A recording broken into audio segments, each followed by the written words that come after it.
Once they saw us wrestle, I think they were shocked to see how good we were.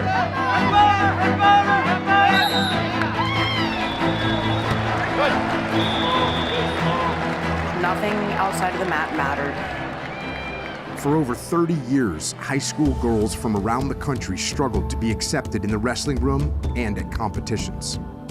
They had to join boys' teams and compete against them. This had to change. So this will be the first time girls will have a chance to win the PIAA title in the state of Pennsylvania ever. It is overwhelming to think about that. This is my last year. Rye looking for the pin. Whoever's out there, I can take. And I'm gonna win states with my best friend. Yeah, we're gonna win. We're gonna win together. 148 and 155. In March of 2020, there were 0 girls teams. We had to build this. And there are people out there that are still not happy that girls are in this sport. There'll be no pain. You won't remember that. But you'll remember that medal around your neck. I probably did have some fears about becoming a wrestler. Good fake to a takedown by Ruffler. And I woke up this morning and was like, oh, I have a black eye now. Sometimes you want to see that loss. Because now, I need to work. I need to work a little bit harder. I beat her twice, she beat me twice. Wrestling will test your mind and body, but most of all, your will to do whatever it takes to win.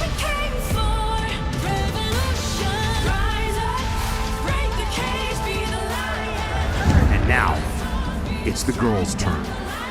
Let's get after it.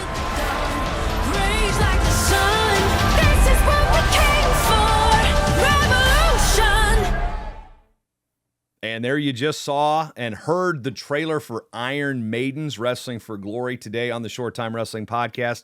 We're going to be talking with the brainchild behind this, Tony Melanson, of the documentary, which you may have seen stuff about this on social already. Kyle Klingman from Flow Sports just did an interview with the 2 key players in the movie, Avery and Leyna. And first of all, Tony, welcome to the show, and I'm really excited to talk about this film. I'm really happy to be here and just delighted to be in the wrestling community and telling this story that I think is meaningful for so many people in the wrestling community and certainly women and girls. Yeah, and before we started the show, we were talking a little bit about background and things like that, and you had said you've got the water polo background. So are you coming into this sport as somebody from the outside, or what was the wrestling background? What was the tie to wrestling that brought this story to your plate? Yeah, completely from the outside. The genesis of the story is I had known Leyna for a long time.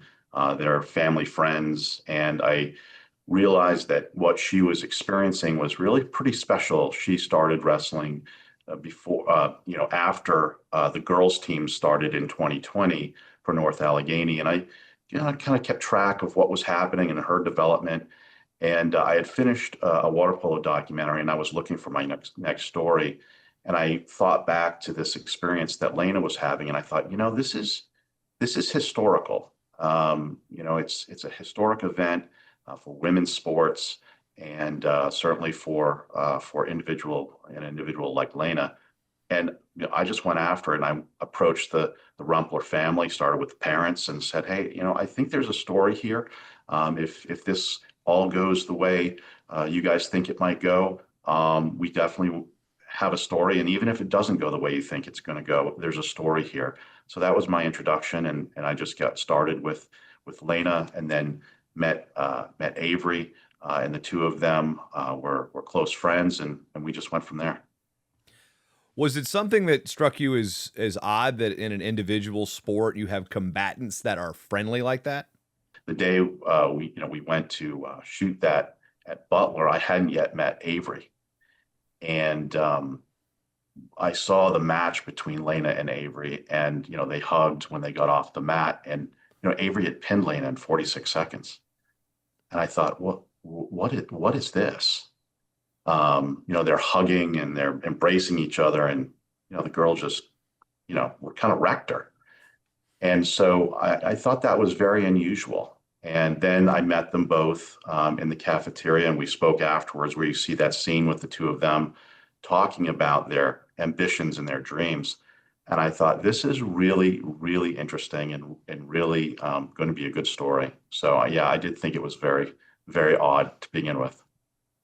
So let's back it up a little bit in terms of what got you into documentary filmmaking and things of that nature, because as we spoke before we started, it's like I've consumed wrestling documentary, wrestling movie, everything there is to find about this stuff. I'm kind of a junkie for it. And Kyle Klingman, who you did the interview with, Flow Sports, also he's in the same vein where we look at this stuff and, you know, things that when we go into a story and we don't know it, that's when I'm the most enthralled, because these are not two athletes. I had heard of Avery based on the national rankings and following high school wrestling, at least at an arm's reach nationally. But we sit there and I look at, this is not, you're not focusing in on superstars nationally. This is not number one and number two. This is a local story that has a big state implication, but also has national implications. So when you sit there and look at one documentary filmmaking, how do you get into it, and what kind of piques your interest in stories like this? Yeah, you know, I started for a long time. I've been behind the camera and you know, photography, producing videos, and then it occurred to me that the struggle, right, the athletic struggle has an inbuilt story, and being able to tell that in a way that's, you know, more than winning and losing, I think has value. And I'm very interested in digging into that story and finding where the true essence of the desire comes from and what their why is and how they go about it. And I think that's what people connect with more than the winning and the losing. And so that led me to really get serious about this particular documentary. And I've worked with an executive producer, Nigel Levy, who's out of London, as my executive producer, helped me approach the story construction in a very methodological, you know, very structured way, through a system that he has developed. He was the original editor of the F1 Drive to Survive series, the very first F1 Drive to Survive series. So he's worked at the highest level of broadcast and documentary production. And, you know, working with him was, you know, we were able to create a story that, you know, we were very confident no matter what happened, win or lose or however they advanced, there was going to be a story here, because there's a couple things going on in this film, right? There's the story of Leyna and Avery and how they go through the season and how they approach it and who they are as people, and how that approach, you know, ends up, you know, winning, losing, and how, you know, how it ends. And then the second, you know, big part of the story is sort of the backdrop of women's wrestling in Pennsylvania, the legacy and the history and the long-running tradition of wrestling in Pennsylvania, and then what it took for that state to then finally sanction the girls' sport. And that's sort of the background of the story. So these two things are happening simultaneously, which, you know, takes a degree of stitching to put all that together, and that's, you know, my passion is to bring a story together that is, you know, rich and meaningful for both characters and for sort of an overall story. Yeah, I'm looking at the timeline of this, and this is the 2024 season. We are here in, you know, the 25-26 season. These things take time to put together, especially with video. And I look at the runtime, 55 minutes. You know, for full disclosure, I watched it about an hour and a half before we did the interview, because again, you reached out about a week ago. You know, lives are busy. I sat down. How am I going to have time? I was like, I was worried about it being too long before we did. It's like 55 minutes. And I sat there, you know, I wanted more, obviously, but at the same point, it wasn't too long. The story didn't bog down. It was good pace. So when it comes to that cutting room floor, again, we were talking earlier before we started about analysis by paralysis by analysis. Yeah, that's the term. Like when you want something to be absolutely perfect, when making the decision on what to show, I'm sure there's a lot more backstory that you could have probably this could have been 3-4 hours at minimum in some cases, but editing yourself and editing the film to be something that is pertinent, relevant, but also easily consumable. How hard is it to juggle all of those factors? It's not only is it hard, but it can be heartbreaking. You know, there were more characters that I followed in this story than what you see in the finished product. And, you know, Anna Malovich, I followed her for the entire season. And she's a wonderful wrestler, very accomplished. And she was a great person to work with. And the story of Leyna and Avery just made this come alive. And it was so strong that as I was building it, my biggest regret is, how can I continue to include these other characters and fold all of their stories into this? I want to include everybody, but you can't in the end, because the viewer, you have to cater to the viewer, you have to cater to the story. And when you have a strong story, you have to keep honing that and honing it. So it's heartbreaking, because you have material that you want to show, and then you have to decide, how does this tell the audience what you want to tell them? So that's hard. And it's a lot of work, hours and hours and hours of footage, and trying to decide, like, how much wrestling do you show, right? How much, for the wrestling purist, right? You can't show an entire match through, many, many entire matches throughout the season. So you kind of have to weave in those moments and footage that you have that really helps the story, right? And when you're trying to explain the approach that each wrestler takes, that footage needs to be representative, of that wrestler and who they are and what they're all about.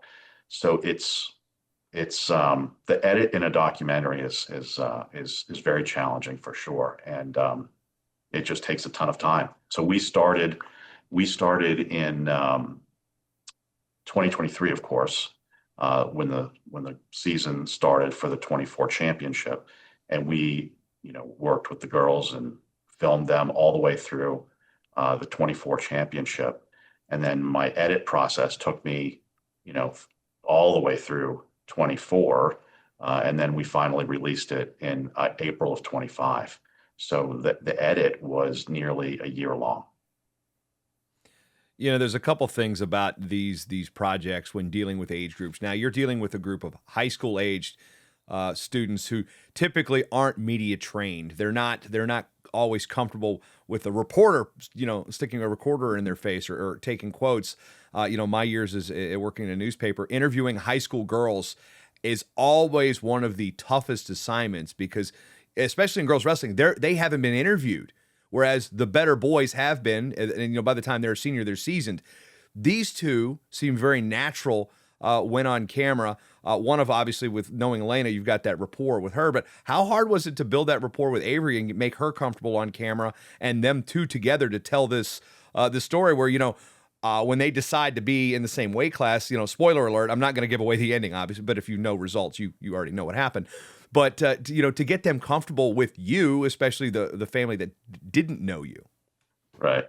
Yeah. Talking about it as a documentary filmmaker, trust is, everything. It's paramount to, my phone is ringing, just a second. Here we go. It's paramount to the process.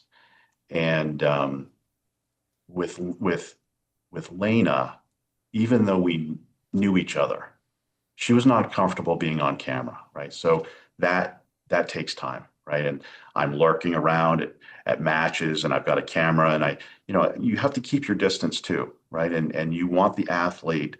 So there's two parts of this. One, those sit-down interviews, right, where you're trying to elicit, real meaning from what they are experiencing.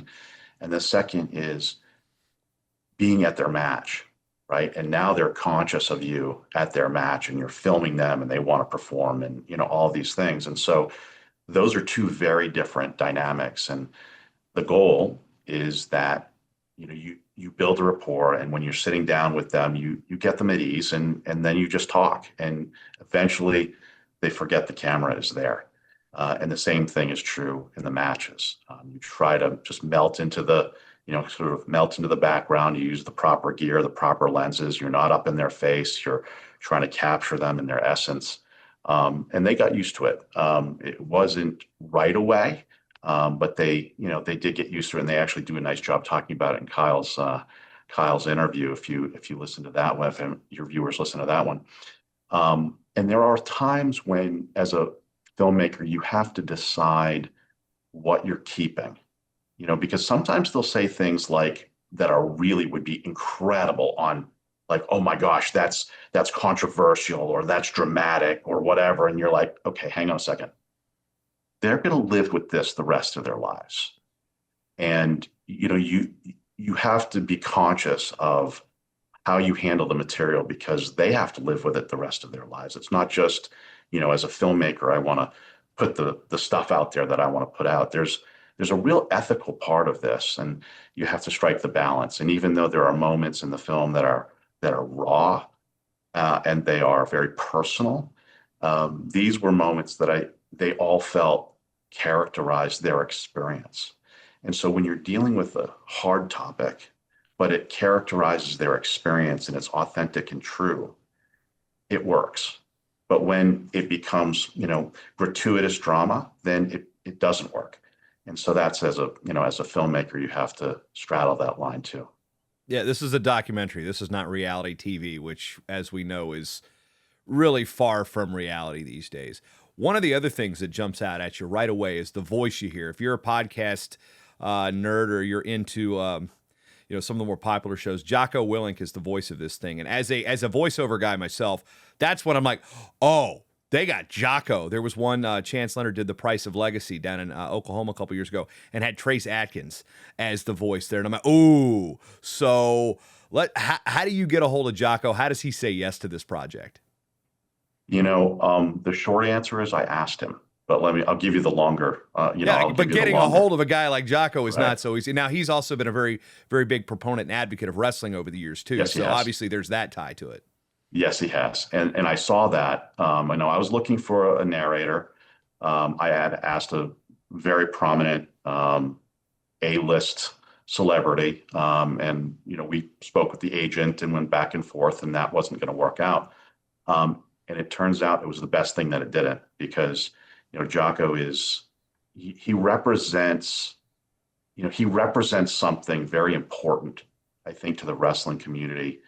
And that is the resilience, right? Is the discipline and the resilience and the willingness to do difficult things. And obviously his daughters wrestle. His younger daughter still wrestling in high school. His older daughter is very accomplished Brazilian Jiu-Jitsu fighter. And when I saw that, I thought, this is actually kind of a perfect fit from my perspective. Now, would he be willing to tell the story? I don't know. So as it turns out, he was willing to do the story. He was terrific to work with, very efficient, as you can well imagine. And I felt, one of the decisions that you have to make is, do I have a female voice or do I have a male voice? And I decided to have a male voice because I wanted the film to be this inclusive type of story where it was like, the men were supporting the women were supporting, the women, and the whole thing was growing because of, all of the effort and all of the support. And I thought that it would be interesting to have a male voice because it lends that layer of support to the story. And just super happy Jocko decided to do it. You talk about that male voice. There are two prominent male voices within this story. They are the head coaches at North Allegheny, Dan Heckert, and at Hickory, Eric Mount. And people know North Allegheny, Jake Herbert, Ray Brinzer, the Moores. Like when you hear North Allegheny wrestling, I mean, it is one of the staples of the Whippeal, just historically. So you've got a prominent program. You've got a school that's a co-op. With we're at Mercer, we're coaching at Hickory. We've got these two dynamics coming together, but then you have two men, and there's a point in the documentary where you talk to Eric Mount about his state champion, and then Dan Heckert, you see the possibility of the state champion, and they both get very emotional about the topic. And it's, again, you've got men coaching girls in this situation, which is, again, that overarching thing is these are women breaking down barriers in what has been a male sport for generations. Talk about that dynamic and how that kind of blossomed into its own story and its own narrative. Yeah, they were both terrific to work with. I spent a little more time with Dan in the beginning and more time with Eric in the end of my production. But you could tell how much it mattered to them. And you could tell that they wanted to help their girl win for their girl, right? They wanted their girl to win for them.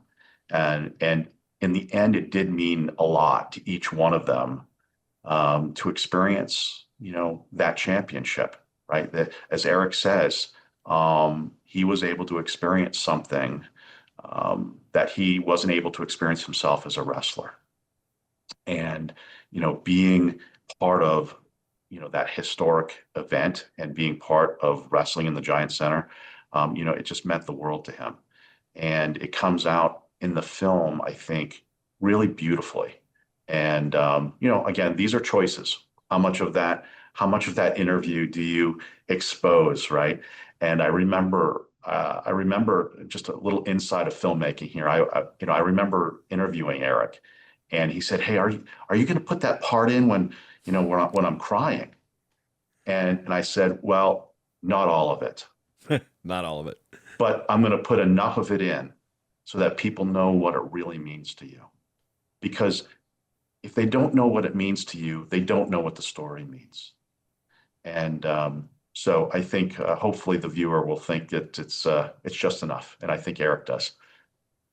Circling back to the story within a story, like you start things out. I go back to the Lehigh documentary, almost 20 years ago, John Trench and Veritas. It was supposed to be about, Howie Miller was following around the Lehigh program, and then John Trench's story just pulled itself out, and that became the focal point. That became the story that came out of a greater idea. As you go through this, you've got to research. You say you're coming into wrestling kind of blind, having just kind of a an arm's reach association with it based on the relationship with the Rumplers. But, doing the research, you talk to Brooks Zumas at Sanction PA, you dig into the history, on the PA state championships on PCN. You have to start doing your own research. What did you find out about the sport of wrestling in Pennsylvania and maybe as a whole that you weren't aware of prior to starting this project? I think people are ready to help you. If you reach out and you are respectful to the sport, and you want the best for the wrestlers and for the coaches and for the sport, people can see that. And they will, metaphorically bend over backwards to help you. And that's what I found. Especially, in Pennsylvania, the PIAA, there was no way I was going to do this without the PIAA support. Absolutely was not going to happen. They were extremely supportive. Brooke was an incredible source of history as well as leadership, explaining how everything played out, and again, super, super willing and super helpful. I have to thank Tom Elling in the background for some of that footage. Tom had a couple of reels of 16 millimeter film, and he said, "Hey, I've got this archive footage. I don't have it digitized."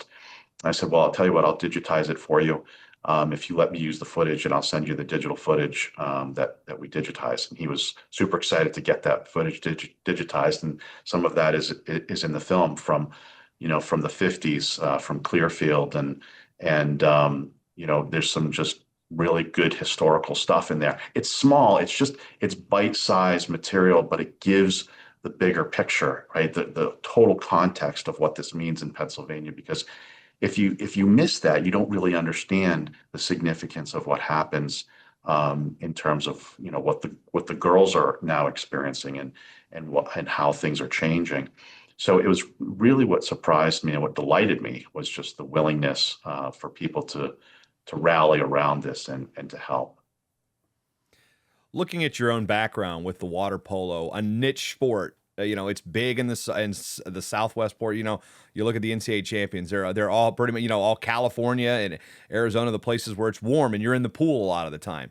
What about your experience from water polo? Maybe helped with wrestling, knowing that this is not a mainstream audience that you're aiming this to. I mean, you have to shoot a niche sport for a mainstream audience, is what I mean. So yeah. That being a niche sport, being one that fights for any type of coverage they can, how did that help in the process? Yeah, well, a couple things. First of all, as it relates to, the way wrestling is in Pennsylvania is like water polo in California. I mean, it's a real thing in Pennsylvania. So that's the good news, right? I had a lot of people around me that can, keep me honest, so to speak. But the other thing that I think is important for a niche sport and anything in a documentary field is it has to be clear. As the viewer, right? If you want this to appeal to a non-wrestling audience, there has to be a bigger story. It can't just be wrestling, right? It can't just be the action of wrestling. There has to be something human that underlies this, and some universal truths and some universal stories, which I think the documentary has. But it also has to be super clear. So like when somebody's watching the match, at some point in the very beginning of the film, you have to kind of explain how wrestling works. And then as wrestlers are moving through the process, you have to explain, like, okay, wait a second, how does all this qualifying work and the weight classes work? And it can't be laborious, but it has to be on the nose, clear. That way people can really enjoy the film. And so as a niche sport, you have to make sure that that's super clear. If it's American football, maybe not so much, or American, baseball, maybe not so much. But something like wrestling, there's a lot of intricate little rules, and well, why did they advance, and how is that a point, and how is that not a point, and how, why did they score there, and what happened, and you have to make it clear so a viewer can really enjoy it. Is that tough to balance with, the wrestling junkie, like, the people that are gonna watch this for the wrestling and not feel like their intelligence has been insulted by, great, here we are again on national TV and they're trying to tell us the rules we already know? Right. Yeah, I don't worry about it too much, as long as it's not, you don't belabor it, because it's like, bang, you hit it and then you move on. And I think once somebody gets to the end of the film and they realize what they just watched, they realize they didn't just watch a film about wrestling or a film of wrestling. They watched something bigger. And so when that happens, they kind of forget about these details, and they're just like, well, they had to explain that so that somebody else that doesn't understand wrestling gets it. And when you're thinking about producing a documentary that's trying to tell a story of a historic event that deserves to be told, I think people watching it will say, okay, if this is going to be seen by non-wrestling people, we want it to be seen by non-wrestling people. And so it kind of has to go this way. And the details are quick, they're sort of precise, and we just move on. In fact, Jocko shares a lot of that in his narration voiceover. We use voiceover in these areas so that it goes quickly and clearly.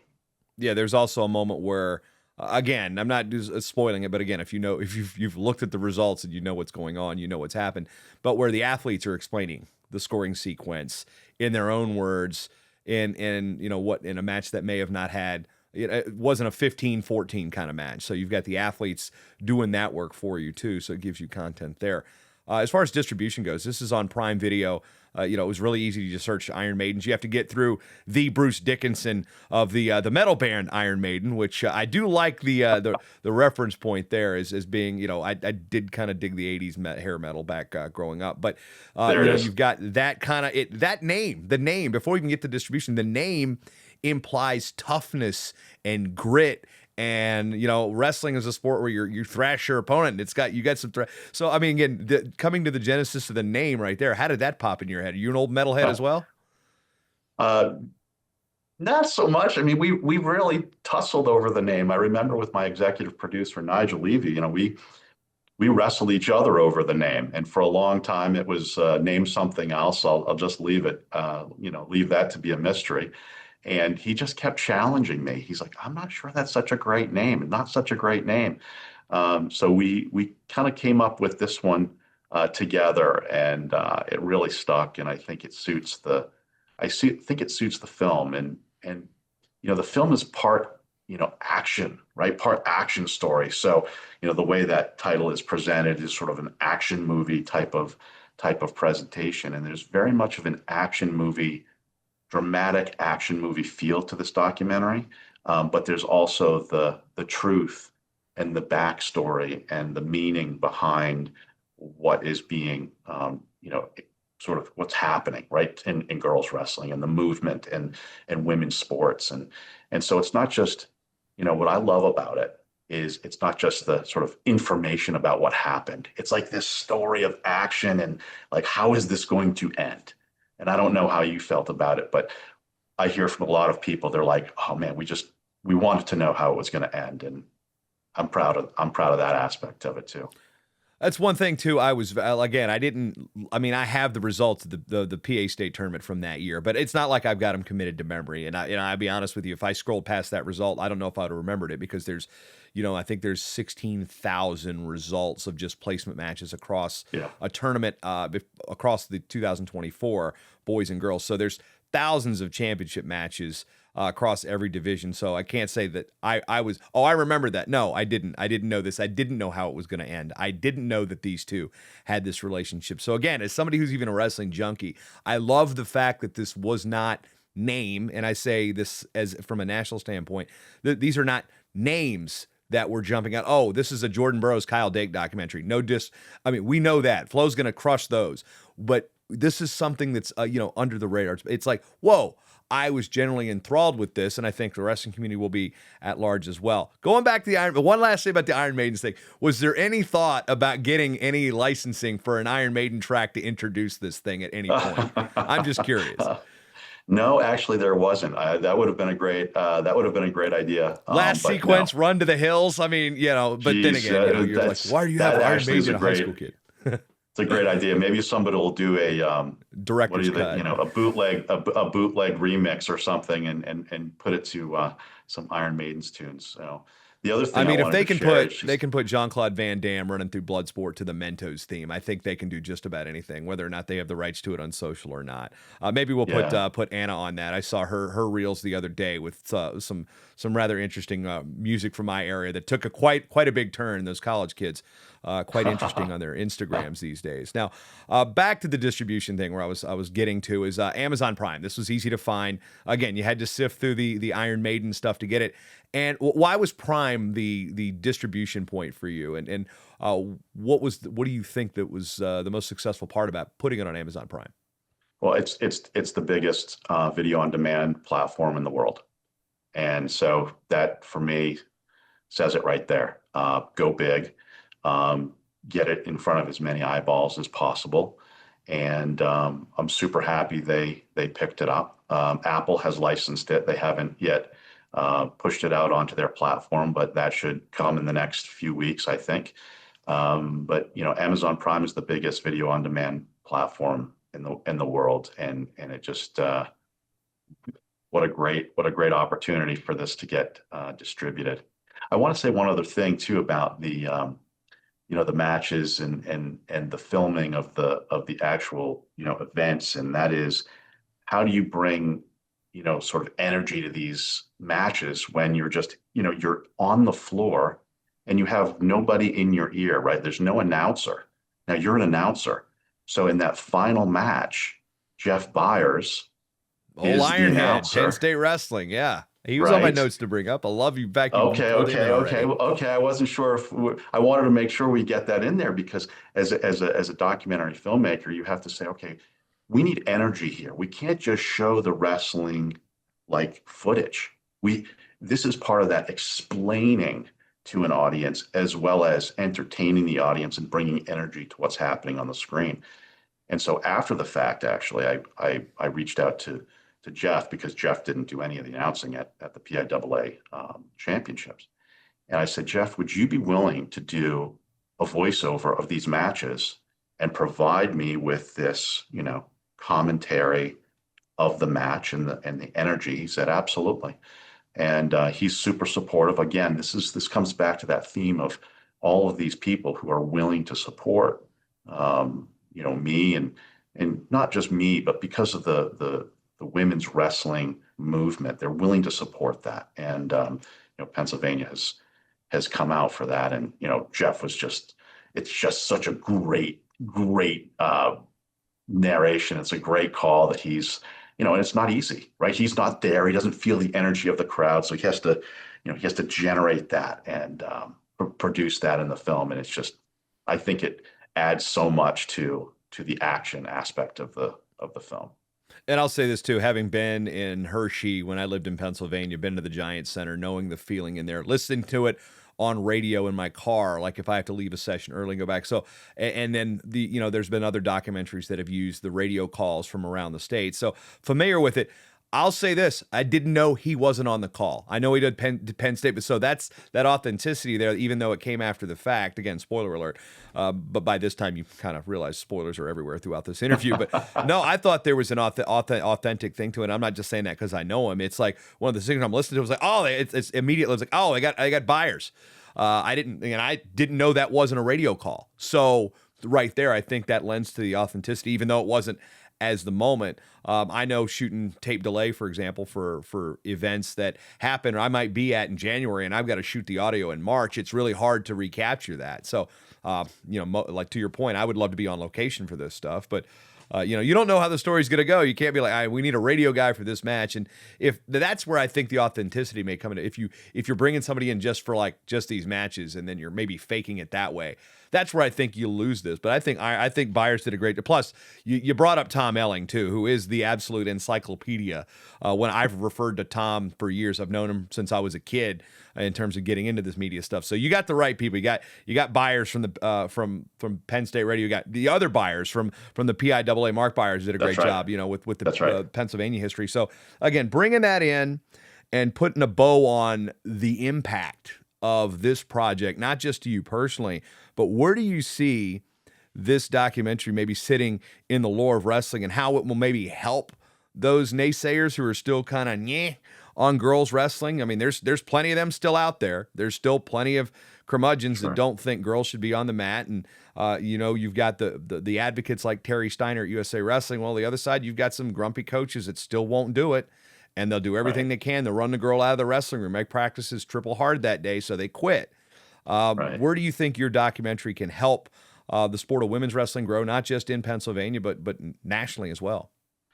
Well, I hope it helps. I think that when you watch what they had to go through, what they had to endure to get to this point, you realize what women's sports means, and you realize what it means to girls to have the opportunity to wrestle. You can't ignore it. You can't say that, well, that's not a real thing once you watch the film. And so hopefully if somebody is sort of a little bit of a curmudgeon, as you might say, they look at the film and they say, you know what, I have to think about this differently. So maybe that will happen. But hopefully it also serves as a touchstone for, the younger girls who are just, they're having fun, right? They're just enjoying their experience wrestling, and they're young, they're in elementary school, they're excited, and they have a way now to see the history of their sport that not only gives them the context of the shoulders that they're standing on, but has some real contemporary, leaders and influential characters. And I'm not sure Avery and Leyna are going to be able to go to too many, wrestling matches and not be recognized by some of these young girls. And they've done an outstanding job representing themselves and each other and the sport. And so, having those ambassadors, sort of come to life on the screen and then be represented in the community of wrestling, I think that plays definitely a part in how the film will impact.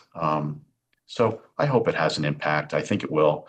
It certainly will, hopefully it will stand the test of time, right? And that the story becomes a stronger story because of the things that happen in the future. And the story says, hey, this started at this point, and look at all of the good things that have come after this. And so I hope it stands the test of time. One last thing I felt like that was key to that point is, telling the story. You told the story from 25 years ago about Erin Tomeo, now Erin Vandiver. She's now the women's college coach up at Gannon, but she had been on the U.S. national team staff. She came through the circuit, world team member. I first met Erin back in 2003 at the World Championships in New York City. We've been friends ever since, and it's like to sit there and to tell Erin's story as the backdrop for this story, I think really did meld that that here's what they were dealing with. Because these girls are in an era where girls wrestling has been a thing. We've had a world championships since the late 80s. So it's been an Olympic sport. We do the math. Yeah, they were born after 2004. So they've been alive for every single women's Olympic games. Now you have to go back to the generation or two before then to be like, these are what the girls were fighting against. And I think you did a great story tying in a name that even the curmudgeons would know. They'll know Erin Tomeo. They'll know the world team. They'll know the Team USA representation. So I think, and tying it into Western PA, and obviously, with the Tomeo family, I've known Tom, her older brother, for a long time. So I think that was one of the key things that really blended all this together for me, is that wrestling junkie be like, okay, oh, there's the history piece. There's Erin. There's a name. And it shows there's not just that you've got Avery going to a women's college in Pennsylvania at Lock Haven, Erin coaching at a university in Pennsylvania. So you've got the past and the present at state schools or PSAC schools, mind you. Gannon's private, but like they're PSAC schools that serve the state of Pennsylvania at large as well. So I think that to me was one of the underlying stories that made this thing a home run for me.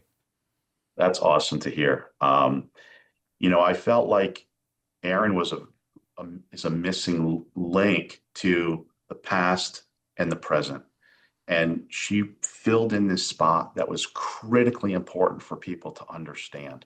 And you did a nice job explaining that. And there's so much material of Erin that I honestly could create a story of just Erin, right? And what she experienced and what she went through. And there were some just moments in our interview that were just awesome. And you have to pick and choose and put it in the context of sort of the story and get the length where you need it. And but just getting back to her, what an incredible ambassador for the sport and what she has done in the state, at programs, at the high school level, at the national level, both as a coach and as a wrestler, and an incredibly humble, unassuming person that just has an unbelievable fire. And, that came out in some of the interviews. I'll tell you, it was really, really, really a pleasure to get to know her. And in an interesting twist of fate, Leyna transferred to Gannon. So Leyna started her wrestling career at Baldwin Wallace her freshman year. And then one thing led to another. And, Leyna decided that, she wanted a different program for whatever reasons she had. And she went into the transfer portal. And one thing led to another. And she's up at Gannon with Coach Van Diver. And so the two of them are united up in Gannon, two of my characters. It's really pretty cool. But yeah, Erin represented just such an important time and an important struggle.